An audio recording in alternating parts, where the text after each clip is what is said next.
di sekolah kita, Bapak mau kita membuat sebuah keyakinan yang kita sepakati, ya. Kesepakatan kelas kita bagaimana supaya kelas kita ini menjadi disiplin, menjadi nyaman, ya, menjadi tentram dan menciptakan suasana yang menyenangkan di dalam kelas kita. Nah, nanti akan Bapak bagikan masing-masing anak Bapak stiker ini, ya. Setelah itu nanti akan kita tampilkan ke depan kalau ada yang berbeda, ya.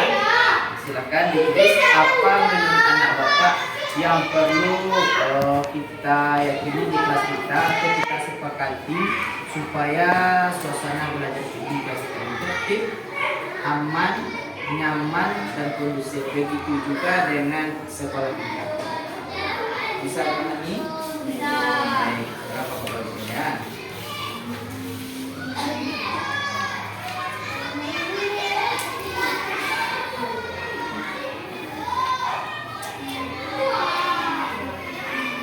Akan tulis nilai-nilai menurut kalian yang perlu kita terapkan di kelas kita dan di sekolah kita agar terciptanya suasana belajar yang nyaman, damai, ya, tertib, ya, disiplin, ya, agar kalian nyaman dalam belajar di sekolah dan di kelas kita ini. Silakan.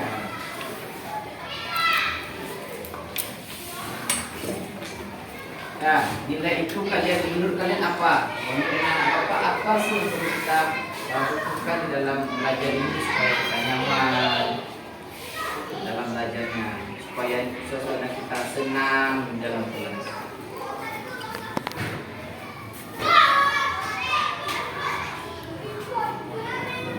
Siapa yang mau menentukan kesepakatan dan keyakinan ke depan dulu? Silakan.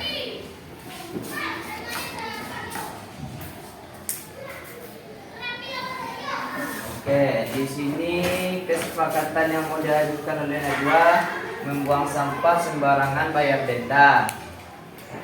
Saat belajar tidak boleh meribut. Tugas harus tepat waktu dikumpul. Ada yang berbeda? Ada yang berbeda keyakinannya lagi? Yang lain ada? Ada. Nah, silakan tunjukkan supaya beda. Ya, apa silakan.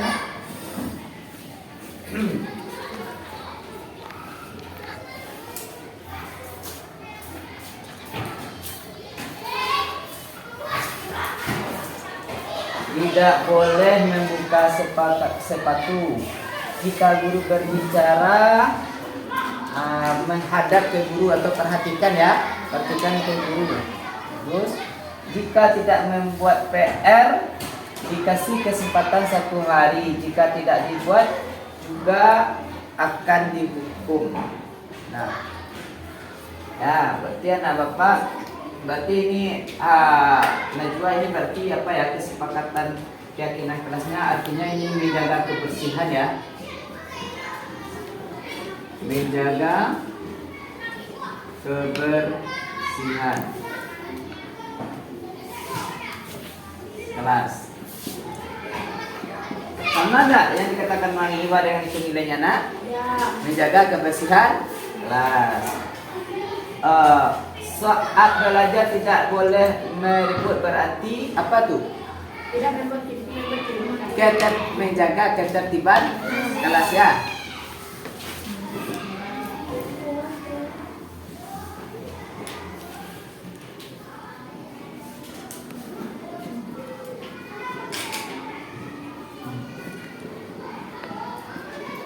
Nah, tugas harus tepat waktu dikumpul. Berarti apa itu kalau tepat waktu itu apa namanya itu anak Bapak?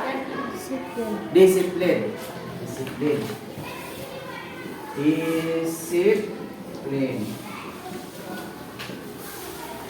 Nah, Afifah tidak boleh membuka sepatu. Berarti itu masuk mana tuh anak Bapak nilainya? Hah? Menjaga ketertiban. Disiplin, ya, betul. Berarti sama, ya. Jika guru berbicara, perhatikan ke guru. Apa itu, nak? Menghormati guru. Ya.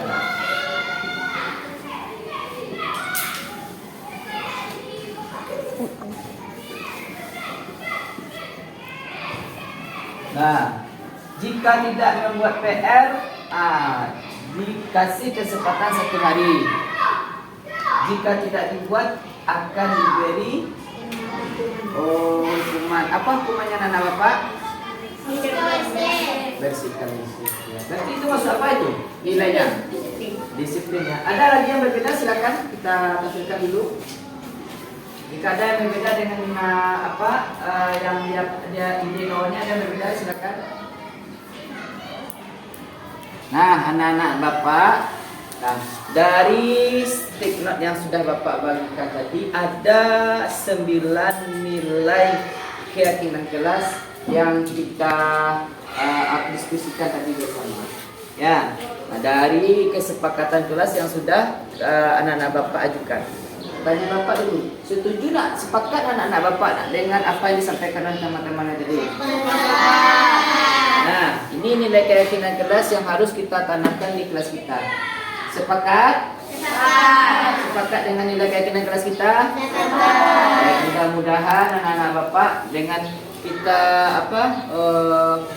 menyepakati keyakinan kelas dan kesepakatan kelas ini, anak-anak Bapak bisa mengamalkannya selama belajar di kelas maupun di sekolah kita. Bisa dipahami? Terima kasih Bapak sudah. Assalamualaikum warahmatullahi wabarakatuh.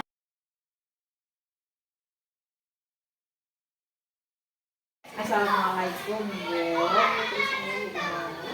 Kami Mira Salati dengan Pak Irfan sudah menyelesaikan atau mengikuti pelatihan guru penggerak pada modul 1 dan sekarang kan modul 1-4 kami budaya positif ini menjelaskannya kepada teman-teman di sekolah dan untuk menjelaskan ya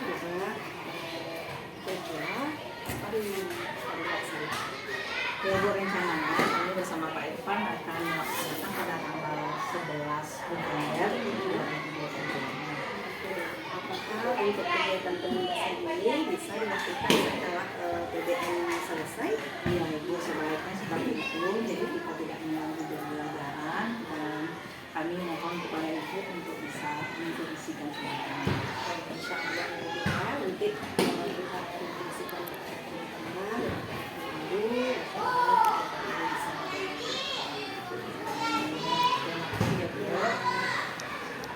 Bismillahirrahmanirrahim. Assalamualaikum warahmatullahi wabarakatuh. Alhamdulillahirabbil alamin wa bihi nasta'inu ala umuri dunya waddin. Wassalatu wassalamu ala asyrafil anbiya'i wal mursalin wa ala alihi wa ashabihi ajma'in, amma ba'du. Puji syukur marilah kita ucapkan kepada Allah Subhanahu wa taala yang mana atas limpahan rahmat dan nikmat daripada Allah Subhanahu wa taala sehingga Allah izinkan kita berkumpul pada hari ini untuk mengikuti kegiatan kami workshop pembebasan budaya positif di sekolah, mengenai budaya positif di sekolah modul 1.4 program pendidikan guru penggerak. Baik Bapak Ibu, seterusnya salawat dan salam tidak lupa kita hadiahkan buat junjungan kita yakni Nabi besar Muhammad sallallahu alaihi wasallam.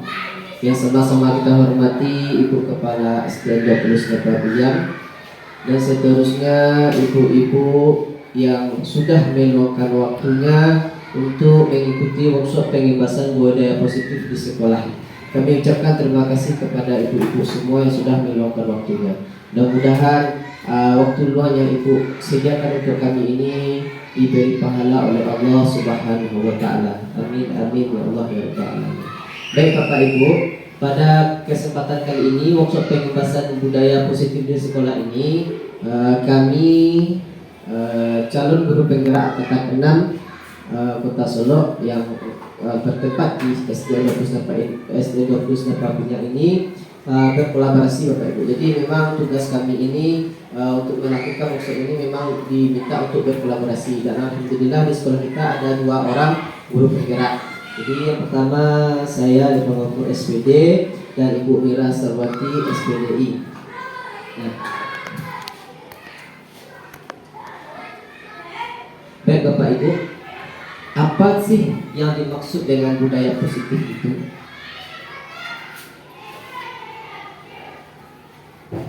Ki Hajar Dewantara mengumpamakan sekolah sebagai sebuah ladang tempat persemaian bibit. Agar bibit bisa berkembang secara maksimal, maka petani dapat memperbaiki kondisi tanah, memelihara bibit tanaman, memberi pupuk dan air, membasmi ulat-ulat dan jamur-jamur yang mengganggu hidup bibit tanaman dan lain sebagainya. Jadi Bapak Ibu, Ki Hajar Dewantara itu mengibaratkan sekolah ini sebagai ladang, tempat persamaian bibit. Dari model tersebut kita dapat memahami bahwa sekolah diibaratkan sebagai tanah tempat bercocok tanam, sehingga guru harus mengusahakan sekolah jadi lingkungan yang menyenangkan, menjaga dan melindungi murid dari hal-hal yang tidak baik. Dengan demikian, karakter murid tumbuh dengan baik sesuai dengan profil pelajar Pancasila. Ya, sama kita ketahui Bapak Ibu, profil pelajar Pancasila itu ada 6. Beriman dan bertakwa kepada Tuhan Yang Maha Esa dan berakhlak mulia, berkebinekaan global, gotong royong, mandiri, bernala kritis dan kreatif. Jadi Ki Hajar Dewantara Bapak Ibu mengibaratkan sekolah ini sebagai ladang persamaian. Jadi guru itu diibaratkan sebagai petani yang merawat dan memelihara serta melindungi tanamannya. Yang menjadi tanaman kita di sini adalah murid-murid kita. Salah satu cara yang dilakukan guru dalam membantu siswa tumbuh maksimal mempunyai karakter profil pelajar Pancasila adalah dengan membangun budaya positif yang berpihak pada murid, membangun keyakinan atau visi sekolah yang menumbuhkan dan mengembangkan budaya positif. Dalam mewujudkan budaya positif perlu adanya disiplin positif. Mari kita bahas tentang konsep disiplin positif dan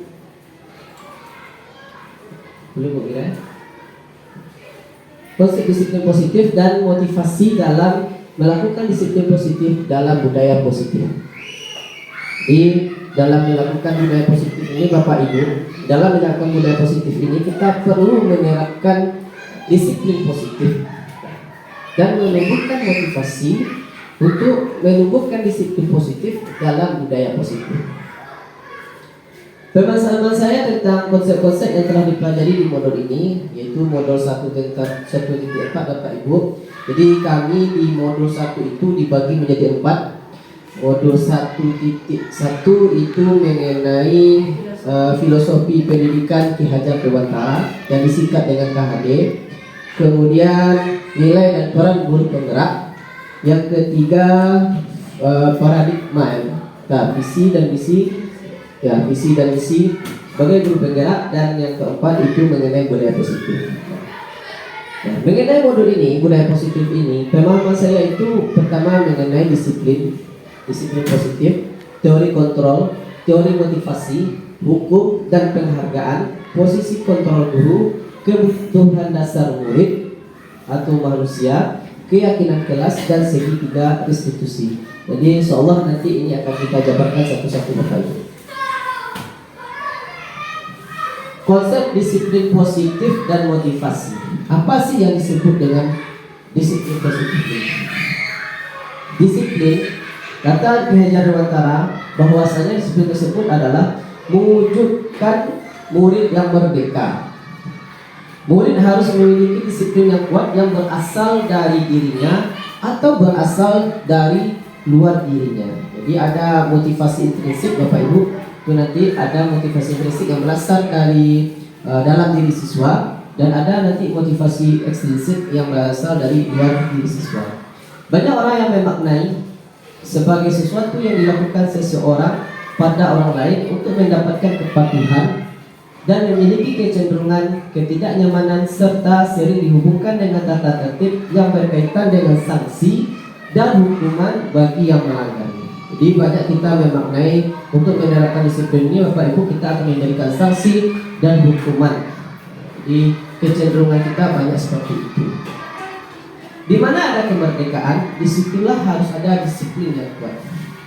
Murid yang memiliki disiplin positif akan memiliki motivasi internal yang tinggi dalam menguasai diri untuk melakukan tindakan yang sesuai dengan nilai-nilai kebajikan universal. Sebagai pendidik, tugas kita adalah membimbing siswa untuk memiliki disiplin diri yang berasal dari dirinya. Jadi tugas kita sebagai pendidik Bapak Ibu yaitu membimbing siswa agar menumbuhkan motivasi intrinsiknya dalam menerapkan disiplin dirinya. Siswa dalam melakukan disiplin positif tidak terlepas dari motivasi yang ingin dicapai oleh siswa itu sendiri. Jadi bagaimana anak kita bisa mereka disiplin sedangkan motivasi mereka tidak ada dalam diri mereka. Meskipun motivasi itu ada dua Bapak Ibu yang kita bahas tadi, ada motivasi dalam diri maupun motivasi yang berasal dari luar diri kita. Kecenderungan kita untuk memotivasi itu dengan pemberian sanksi dan hukuman. Kemudian motivasi perilaku manusia. Menurut Gianni Gosen dalam bukunya Restructuring School Discipline menyatakan ada 3 alasan perilaku manusia, yaitu untuk menghindari ketidaknyamanan atau hukuman. Jadi perilaku kita sebagai manusia menurut Gianni Gosen ini Bapak Ibu untuk menghindari ketidaknyamanan atau hukuman. Kedua, untuk mendapatkan imbalan atau penghargaan dari orang lain. Yang ketiga, untuk menjadi orang yang mereka inginkan dan menghargai diri sendiri dengan nilai-nilai yang mereka percaya. Jadi ada 3 motivasi perilaku manusia Bapak Ibu. Yang pertama karena menghindari ketidaknyamanan atau hukuman. Jadi yang kedua ini memperoleh penghargaan. Yang ketiga memang karena ingin menghargai dirinya sendiri dengan nilai-nilai yang mereka percaya.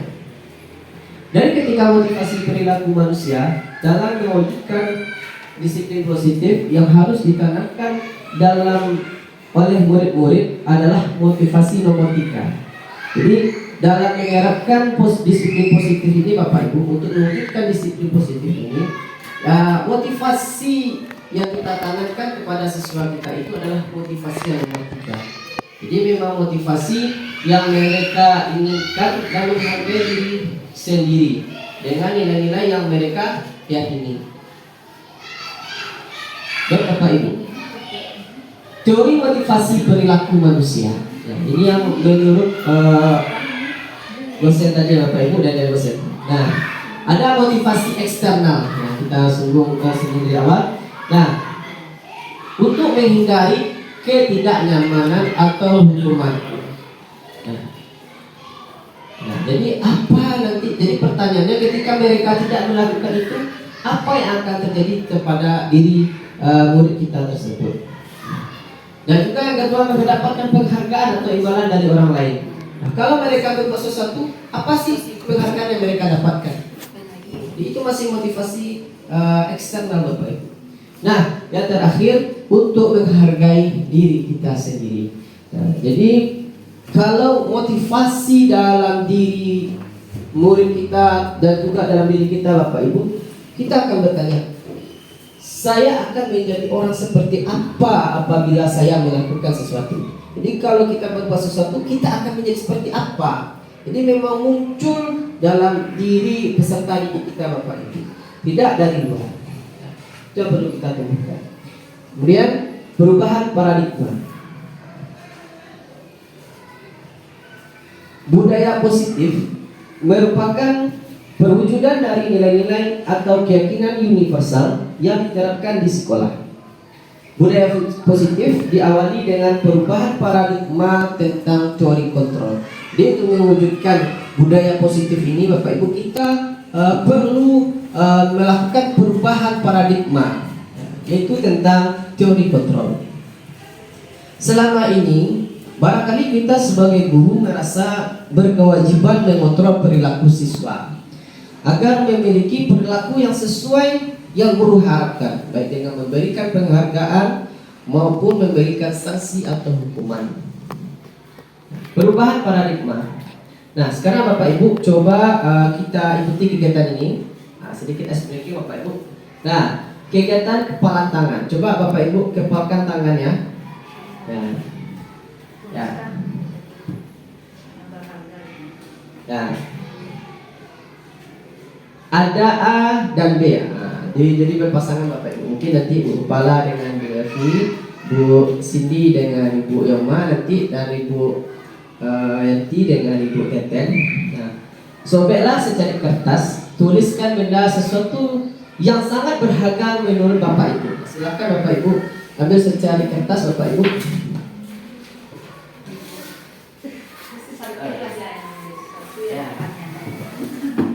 Ambil secari kertas dan tulis di sana sesuatu yang sangat berharga menurut Bapak Ibu.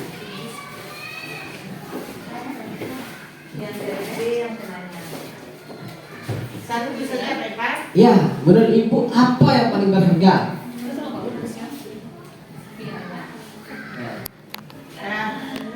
Kita bagi tepuk tangan. Ya. Sebelum kita mengepakkan tangan, kita sobek kertas. Nah, oke? Letakkan di salah satu tangan kita Bapak Ibu. Dah, simpan, masukkan dalam tangan kita. Nah, dan genggam benang tersebut. Genggam dengan erat-erat Bapak Ibu. Nah, dah, teman Ibu. Nah, coba sekarang. Coba teman Ibu dulu. Ya, mungkin dulu Bu Yanti menarik punya Bu Teten, berusaha. Bu Cindy berusaha menarik punya Bu Yoma mungkin. Dan Elvi nanti silakan mencoba. Genggam kuat-kuat Bapak Ibu. Ya. Nah, coba sekuat tenaga kita pertahankan Bapak Ibu dengan cara berbagai cara yang kita usahakan. Nah, coba silakan Bapak Ibu praktekkan. Apakah Bapak Ibu akan gampang menyerahkan hal yang berharga menurut Ibu? Silakan kita coba. Silakan Ibu Evi tarik. Berusaha sampai mungkin. Ya, silakan. Bagaimana tekniknya? Boleh dengan paksaan, dengan penghargaan mungkin. Ya, silakan Bapak Ibu. Ya. Nah, bisa. Ya, silakan. Dengan apa saja silakan.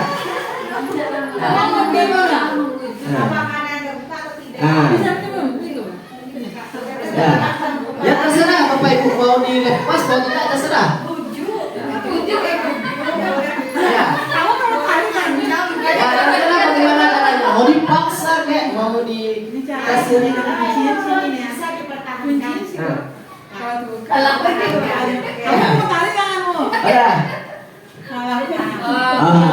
Oke. Terima kasih Bapak Ibu. Nah, coba. Nah, Bapak Ibu, dari kegiatan tadi Bapak Ibu ada yang berhasil diambil barang berharganya? Berusaha sebaik mungkin ya Bu ya. Ada yang bisa? Aduh, semangat. Dan kita berikan aplaus untuk Bu ini Bapak Ibu. Ya, Masya Allah. Ini bagaimana Bapak Ibu? Apakah ada yang berhasil direbut? Sebenarnya bisa. Bisa bagaimana caranya Bu Yoma mungkin bisa jelaskan bagaimana caranya? Di yang kuncinya pada ini. Kunci membuka sebuah genggaman itu ada pada ini. Oh, dipaksa dengan buka. Ya, kalau terbuka ini semuanya terbuka. Tapi di sini waktu saya buka ini dia tarik kena ujungnya. Dia tarik habis kayak gitu karena gitu. kita mau terbuka ininya. Oke, terima kasih Ibu. Nah, jadi Ibu Yoma berhasil mengambil barang berharga punya Bu Siti. Hal yang berharga dari Bu Siti. Nah, Bapak Ibu yang lain ada yang berhasil diambil? Ada yang berhasil diambil? Tidak.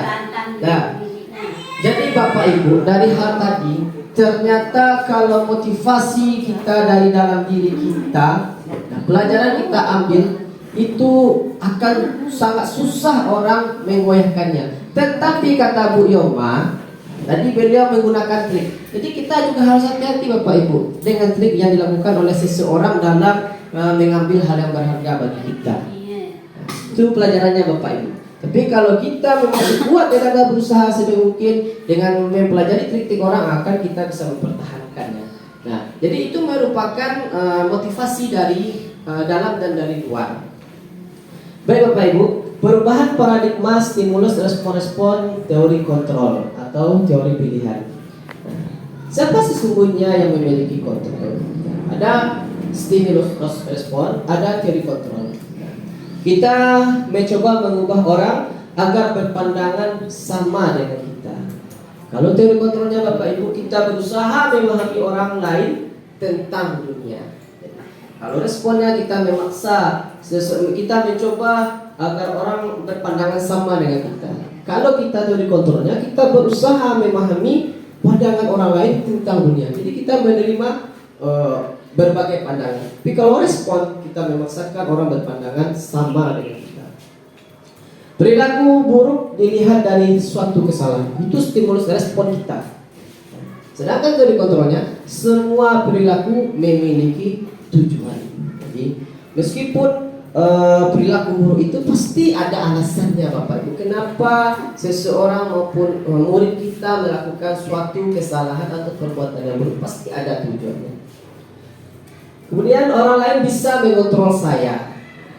Padahal Bapak Ibu, hanya kita yang bisa mengontrol diri kita Bapak Ibu. Jadi ada sebuah motivasi, 1 juta motivasi pun kalau kita dengar, kalau tidak muncul dari kita, itu tidak akan memberikan efek apa-apa Bapak Ibu. Jadi motivasi yang diberikan orang lain itu untuk membangkitkan motivasi yang ada di dalam diri kita.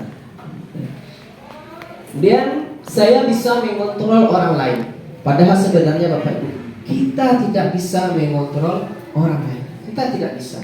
Yang bisa mengontrol orang lain itu adalah dirinya sendiri. Hanya saja kita bisa memberikan motivasi sehingga seseorang itu bisa kita kontrol dengan memberikan pandangan-pandangan. Pemaksaan ada pada saat rujukan gagal. Itu stimulus responnya.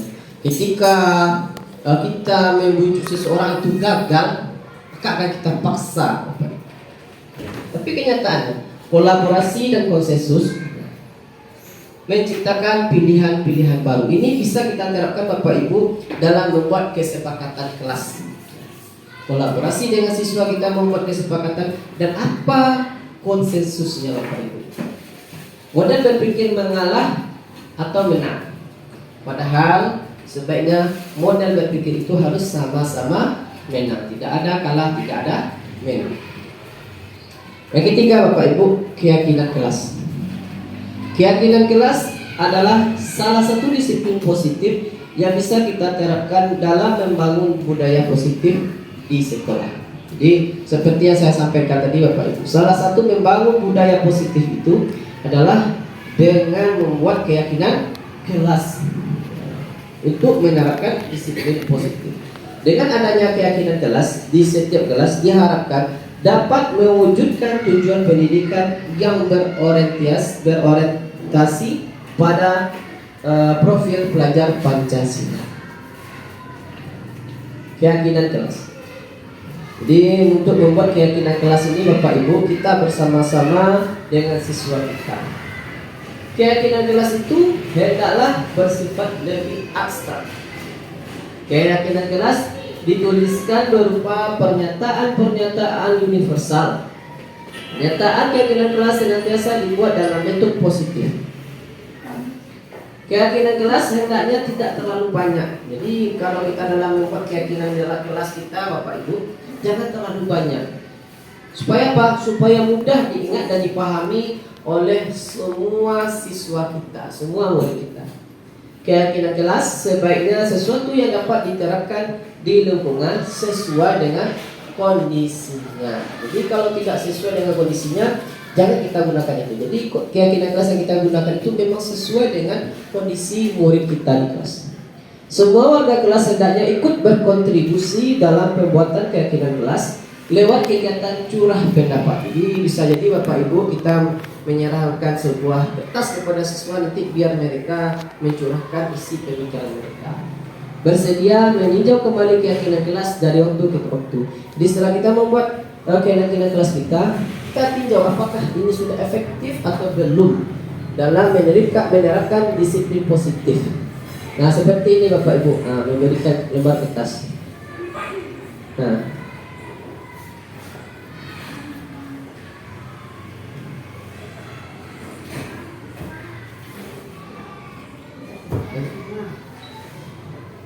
Nah, baik Bapak Ibu, keyakinan kelas. Nah, dari yang kita kemarin itu yang dicobakan. Nah, ada keyakinannya saling membantu, kata anak-anak kita, ibadahnya tepat waktu, jujur dan dapat dipercaya, disiplin dan tepat waktu, peduli, menghargai guru dan teman, saling menyayangi, sopan dan santun, kebersihan sebagian dari iman. Jadi itu keyakinan kelas yang ditanamkan di dalam kelas yang sudah kita apakan kolaborasi dengan murid-murid kita.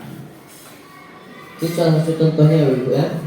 Baik Bapak Ibu, mungkin itu saja pemaparan dari saya karena kita di sini ada workshop kolaborasi dengan Bu Mira. Jadi materi selanjutnya akan dipaparkan oleh Ibu Mira Sarwati SPDI. Kepada Ibu Mira, kita silakan. Bismillahirrahmanirrahim. Assalamualaikum warahmatullahi wabarakatuh. Waalaikumsalam warahmatullahi wabarakatuh. Alhamdulillahirabbil alamin.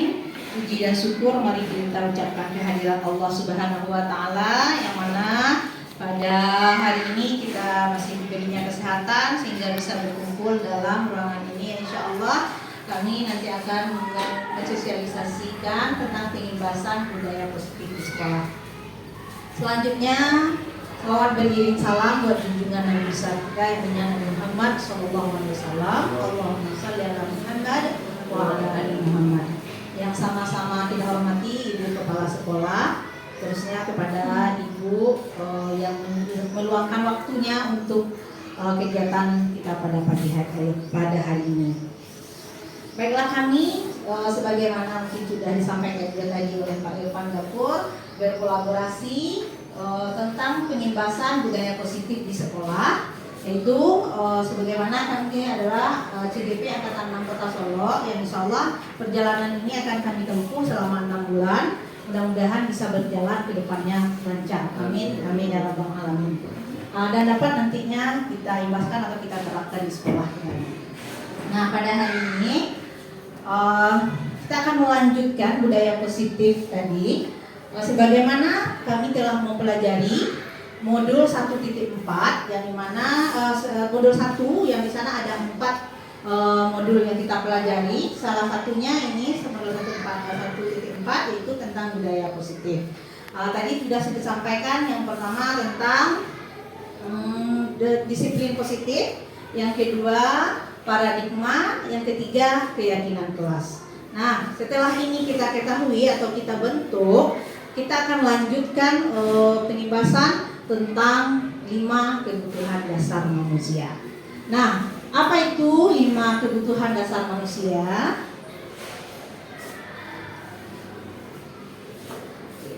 Ini ada 5 kebutuhan dasar manusia yang ternyata harus kita penuhi. Kita kan sering bertemu dengan anak-anak dengan karakter yang berbeda-beda. Nah, seluruh tindakan manusia itu sebenarnya memiliki tujuan.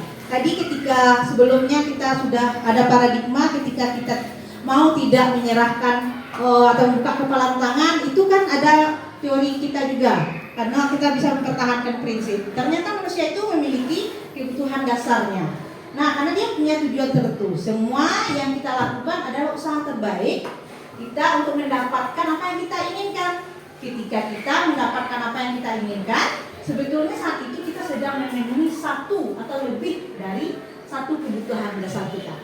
Apa itu? Kita lihat.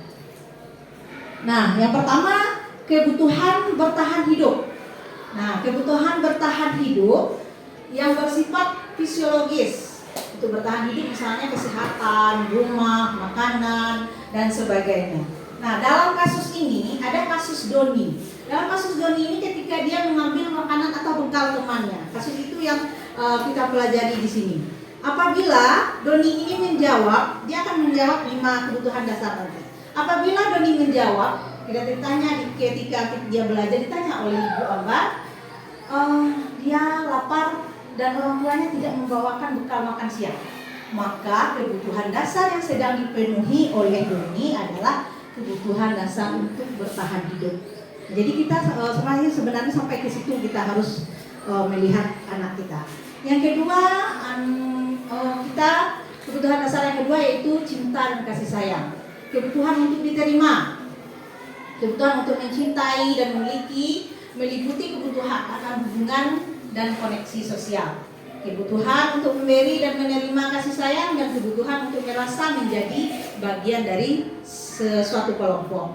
Nah, apabila Doni tadi menjawab bahwa alasan yang mengambil bekal temannya karena dia merasa senang temannya jadi memperhatikan dia, ketika temannya melapor tindakannya itu pada guru dan gurunya memberitahu kepada orang tuanya sehingga orang tuanya jadi memperhatikan dia, maka kebutuhan dasar yang sedang dia penuhi adalah akan cinta dan kasih sayang. Nah, itu juga harus kita perhatikan yang akan kita berikan kepada anak didik kita di sekolah. Yang ketiga, manusia itu memiliki kebutuhan dasar penguasaan, kebutuhan pengakuan atas kemampuan. Nah, kebutuhan ini merupakan kekuatan untuk mencapai sesuatu, menjadi kompeten, menjadi terampil, diakui atas prestasi dan keterampilan dia. Nah, dalam kasus Doni ini, apabila jawaban Doni dia merasa hebat karena temannya jadi takut dengan dia menuruti keinginannya, maka sebetulnya Doni sedang berusaha memenuhi kebutuhan dasarnya, yaitu kekuasaan. Dia merasa hebat. Nah, jadi manusia itu butuh diakui. Adapun yang berikutnya, kebutuhan dasar anak yang harus kita penuhi itu kebebasan. Kebutuhan akan pilihan. Kebebasan itu kebutuhan akan pilihan. Kebutuhan untuk bebas adalah kebutuhan akan kemandirian, otonomi, memiliki pilihan dan mampu mengendalikan arah hidup seseorang. Dalam kasus Doni tadi, ketika dia mengambil makanan, kalau dia menjawab bekal makanannya dibawakan ibunya dari rumah, selalu membawa bekal yang sama. Oleh karena itu dia ingin mencoba makanan teman-temannya yang beragam. Maka Doni sedang berusaha memenuhi kebutuhannya akan kebebasan. Selanjutnya, kebutuhan dasar manusia yang kelima itu kesenangan. Kebutuhan untuk merasa senang. Kebutuhan akan kesenangan adalah kebutuhan untuk mencari kesenangan, bermain, dan tertawa. Bayangkan hidup tanpa kenikmatan apapun akan menyedihkan. Nah, dalam kasus Doni ini, dia melakukan sesuatu karena iseng saja. Kalau dia menjawab seperti itu, iseng saja, dan dia menikmati ekspresi wajah teman-temannya yang kesal karena diambil makanannya, dan menurut dia itu lucu. Nah, maka ketika itu Doni sedang memenuhi kebutuhan dasarnya, yaitu kesenangan. Nah, pasti kita temui ya Bapak-bapak, Ibu. Kita temui hal-hal ini. Ada teman kita yang anak kita, murid kita yang iseng, sebenarnya dia sedang memenuhi salah satu kebutuhan hidupnya, kebutuhan dasar hidup. Nah, berikut dalam modul ini kami juga membahas tentang posisi kontrol. Nah, menurut teori kontrol Dr. William Glasser, ada 5 posisi kontrol yang diterapkan oleh seorang guru. Nah, biasanya kita ini berada di posisi mana? Nah, mungkin sebelum saya mempelajari ini, mungkin ngerasa juga nih sering menghukum, sering ngerasa bersalah, tapi nanti akan kita temui bagaimana sikap kita sebaiknya. Nah, ini posisi kontrol yang pertama, yaitu sebagai penghukum, membuat orang merasa bersalah, sebagai teman, sebagai pemantau, dan sebagai manajer.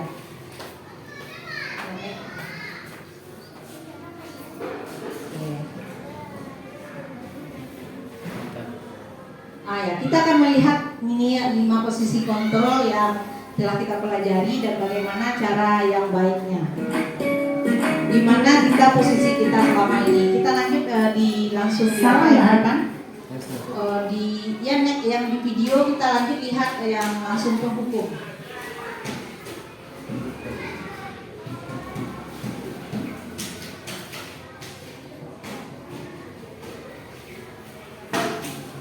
Oke, kita penghukum, seorang penghukum bisa menggunakan hukuman fisik maupun verbal. Yang kedua, pembuat merasa bersalah. Biasanya guru ini bersuara lemah lembut, tapi anak menjadi merasa bersalah dan dia tidak mempunyai ketika itu dia merasa dirinya tidak bisa membahagiakan orang lain. Yang ketiga, posisi teman dan pada guru bisa negatif ataupun positif. Karena ketika positifnya itu ada hubungan yang baik, tapi ketika negatifnya anak itu menganggap seolah-olah guru itu udah jadi teman. Kalau orang berteman kita bisa maklumi kan, kadang ada rasa santainya terhadap guru. Ini ada positif negatifnya. Berikut. Oke, yang keempat, posisi pemantau. Ini sudah bagus, dan yang paling bagus yang kita kehendaki adalah posisi terakhir ini, posisi manajer. Posisi manajer ini adalah posisi kita membahas satu masalah, tapi kita tanya balik, solusinya kita tanyakan kepada anak kita. Maka itu kita lihat videonya, boleh PK. Ya, videonya kita majukan aja pas ke apa? Bukan, memang yang tadi. Memang yang tadi, tapi kita cut gitu. Nah, yang ini coba kita lihat 5 posisi kontrol. Boleh.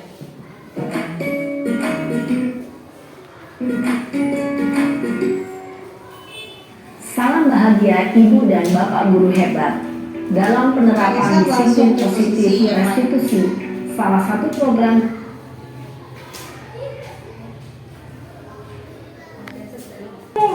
terlambat hadir 20 menit di sekolah. Kita lihat di posisi guru sebagai penghukum. Kontrol dalam menghadapi masalah tersebut.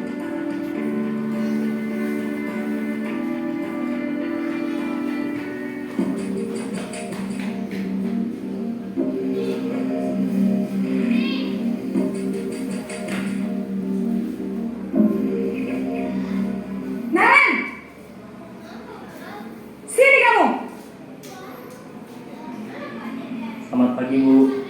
Selalu terlambat. Kamu deh, pasti terlambat. Maaf, Bu. Saya... Apa? Apa coba? Alasan kamu apa lagi? Kapan sih kamu tidak terlambat?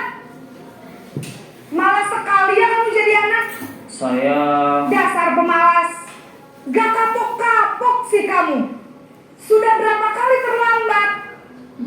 Sana, kamu keliling lapangan basket 2 kali. Kenapa saya harus ke lapangan basket, Bu? Kenapa? Kamu melawan ibu. Berani-beraninya jawab. Sudah terlambat, masih berani jawab pula. Sekarang, keliling lapangan basket 5 kali sekalian. Biar kapok. Cepat. Pergi sana ke lapangan basket. Oke, jadi posisi penghukum Posisi ini, penghukum biasanya berbicara dengan nada tinggi, ya kita berbicara dengan nada tinggi dan menghakimi anak, dan kadang hukuman yang kita berikan tidak relevan dengan kesalahannya. Dia terlambat, tapi kenapa harus disuruh berlari? menunjuk-nunjuk, menyakiti, dan 4 yang terjadi pada murid ketika guru berada pada posisi penghukum adalah murid cenderung akan memberontak, bahkan menyimpan dendam. Kita lihat yang kedua, posisi Maaf, Bu. Saya pembuat merasa bersalah.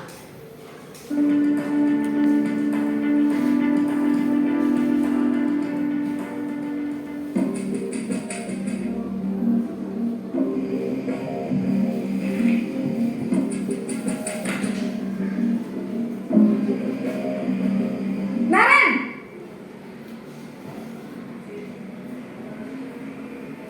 Selamat pagi, Bu. Naren, kamu kenapa terlambat lagi, nak? Ya Tuhan, Naren, kamu senang ya bikin ibu susah ya?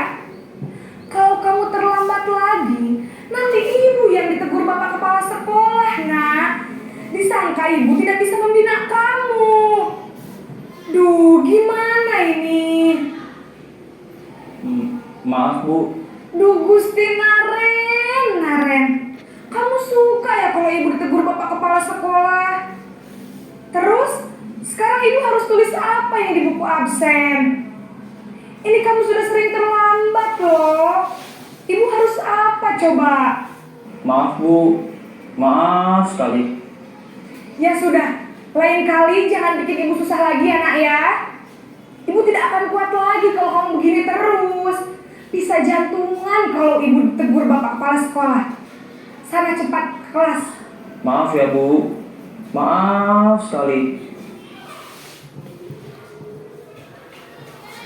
Posisi pembuat rasa bersalah berbicara dengan nada tenang, cenderung lembut. Namun kata-kata yang diutarakan membuat murid merasa menjadi orang yang gagal, memandang buruk dirinya sendiri, merasa tidak berharga, dan tidak sanggup membahagiakan orang lain. Ketika guru mengambil posisi pembuat rasa bersalah, murid akan menganggap dirinya yang bersalah dan ia akan menyimpan emosi negatif tersebut di dalam dirinya. Nah, kita akan lihat yang ketiga, posisi sebagai teman.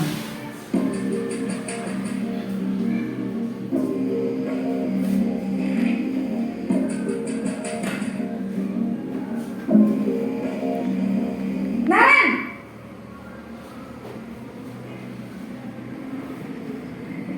Selamat pagi Bu. Wah, sudah jam berapa ini nak? Terlambat lagi ya sayang. Iya Bu. Habis ibu saya lupa bangunkan saya Bu. Kamu malah menyalahkan ibu kamu. Kamu bukannya anak yang larinya paling kencang. Kok terlambat sih? Iya Bu. Saya memang terlambat bangun tadi. Jadi biarpun saya lari kencang, tetap gak kekejar Bu. Ya sudah sana. Nanti lain kali larinya lebih kencang lagi ya. Biar gak terlambat lagi. Bikin seneng ibu. Demi ibu. Bisa kan? Bisa lah Bu. Ya sudah sana masuk kelas. Ibu beresin urusan absen kamu. Kamu ini ada-ada saja. Dalam posisi teman, guru berbicara dengan nada suara ramah, akrab, cenderung bersenda gurau untuk menjaga suasana tetap santai. Murid akan merasa senang, aman, dan akrab dengan guru.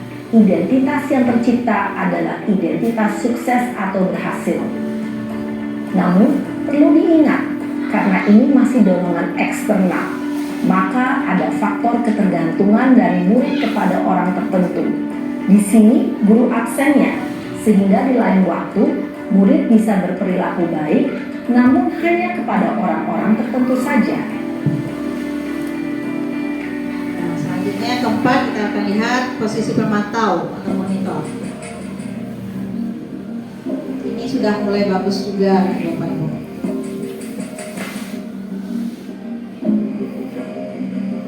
Naren!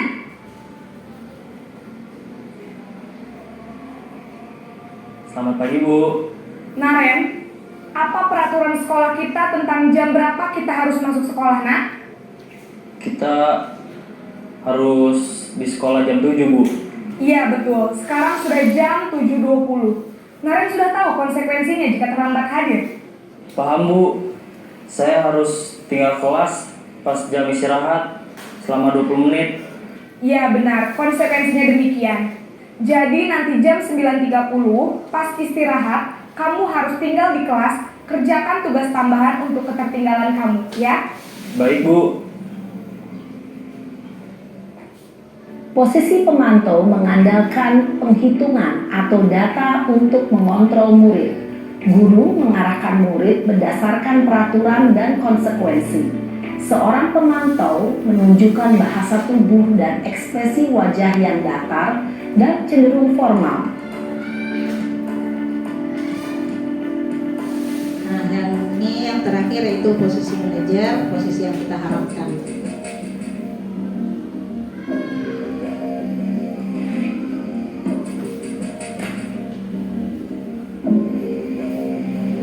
Naren,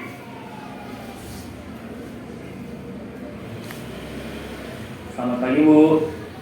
Selamat pagi Naren.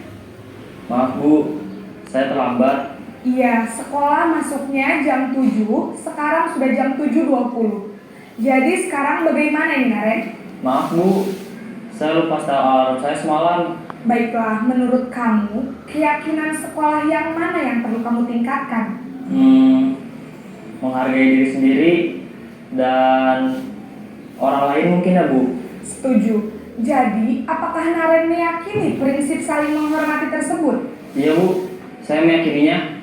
Apakah Naren bersedia memperbaiki masalah keterlambatan ini? Bersedia Bu. Bagaimana kamu akan perbaiki masalah keterlambatan ini?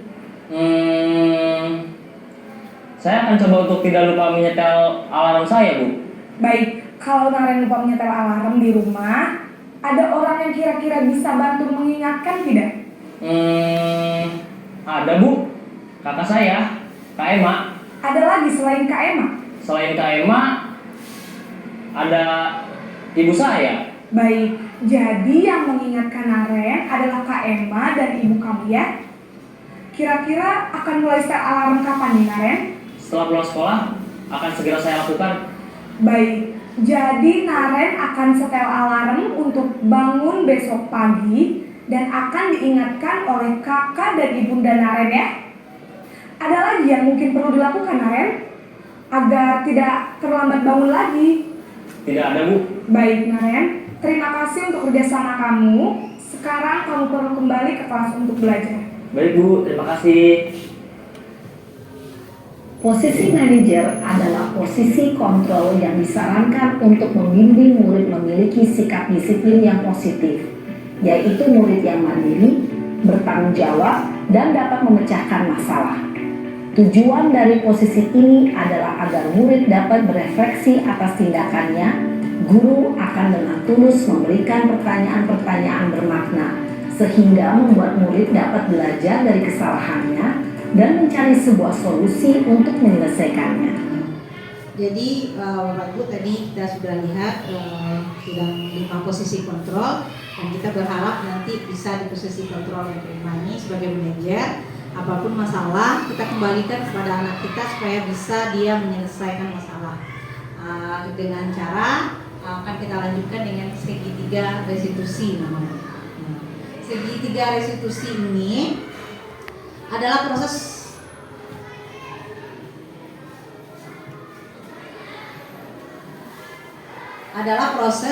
menciptakan kondisi bagi murid yang memperbaiki kesalahan mereka sehingga mereka bisa kembali pada kelompok mereka dengan karakter yang kuat. Jadi tidak merasa bersalah, tapi bukan kita membiarkan.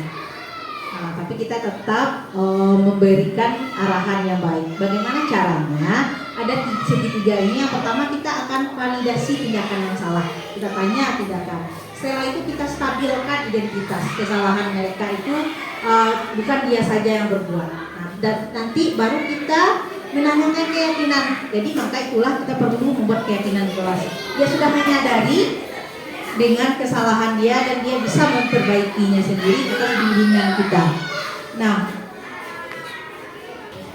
jadi untuk memecahkan masalah yang kita sebagai manajer tadi, kita perlu segitiga restitusi ini. Yang pertama kita memvalidasi tindakan yang salah, nah itu kita stabilkan identitas dan kita menanyakan keyakinan agar mereka bisa memperbaiki diri mereka atas bantuan kita dengan keyakinan-keyakinan yang sudah kita buatkan tadi. Nah, untuk ini kami sudah mempraktekkannya. Kebetulan memang ini skenario-nya memang dibuat. Untuk kedepannya kita tidak akan dibuat lagi. Memang ini yang kita harapkan bisa kita terapkan di sekolah kita sehingga munculnya budaya positif. Ini kemarin kita lihat yang video segitiga restitusi kita yang kemarin. Ini kasusnya.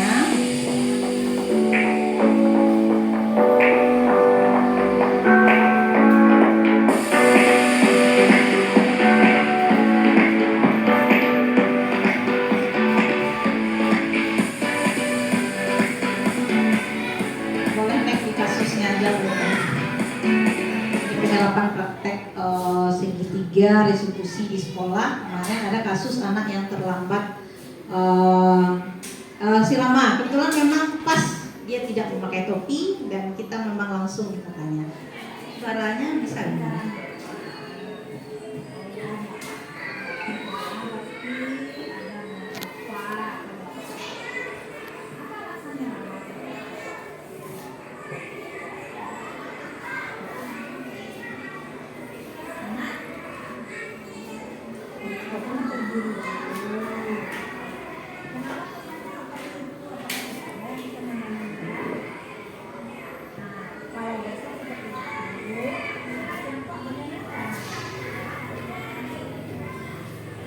Tinggal kita tanyakan keyakinannya, kita suruh dia menyadari kenapa dia salah dan kita minta bagaimana solusinya pada dirinya sendiri.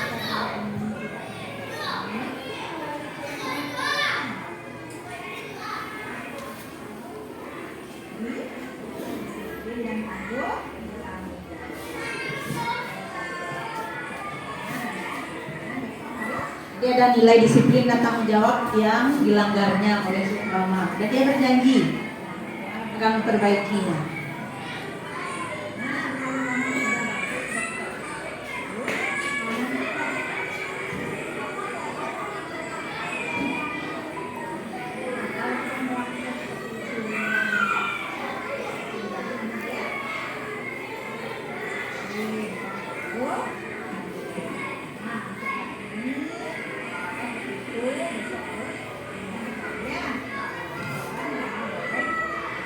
Setelah dia menyadari kesalahannya dan dia berjanji akan memperbaikinya, dan kita kembalikan dia ke kelompok. Jadi dia nanti akan memperbaiki dan tidak dihukum dengan yang tidak sesuai dengan hukuman yang sepatasnya, tapi kita kembalikan bagaimana dia memiliki kepercayaan diri lagi agar berbeda. Kita lihat kasus yang kedua, ini yang terakhir. Ini kasus tidak membuat PR di kelas 2.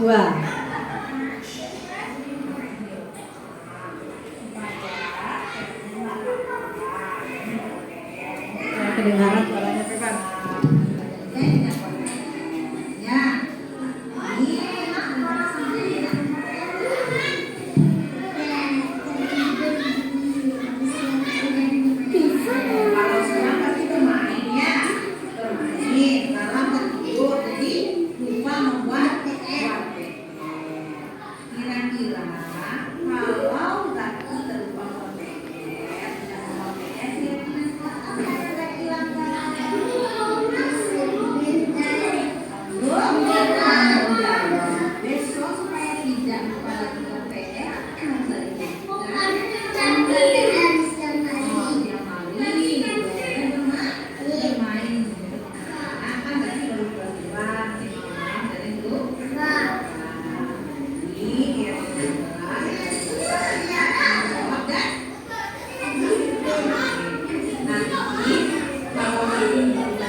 Nah, jadi seperti itu Bapak dan Ibu, mudah-mudahan kita bisa mempraktekkannya atau menerapkan budaya positif di sekolah kita. Jadi kalau anak kita yang salah, kita akan memecahkan kasusnya dengan cara penerapan segitiga restitusi ini. Mungkin dari kami sampai di sini, saya ucapkan terima kasih kepada Bapak dan Ibu sudah meluangkan waktunya, dan mudah-mudahan kedepannya bisa kita terapkan budaya positif ini di sekolah kita kedepannya sehingga kita bisa melahirkan profil pelajar Pancasila. Banyak maaf. Diakhiri dengan assalamualaikum warahmatullahi wabarakatuh. Waalaikumsalam. Alhamdulillah, dengan pengundasan melalui workshop tentang budaya positif oleh 2 orang calon guru penggerak kami di SD 20 Singapura. Kami bisa tahu bahwa budaya positif itu bisa tercapai jika kita memenuhi 5 kebutuhan dasar manusia. Apabila terjadi masalah, maka kebutuhan itu bisa dipenuhi dan diselesaikan dengan segitiga restitusi dengan memahami 5 peran kontrol. Nah, mudah-mudahan diharapkan saya pribadi dan rekan-rekan guru memiliki peran kontrol sebagai manajer. Dan mungkin itu tanggapan dari kami. Sukses untuk 2 orang calon guru penggerak kami.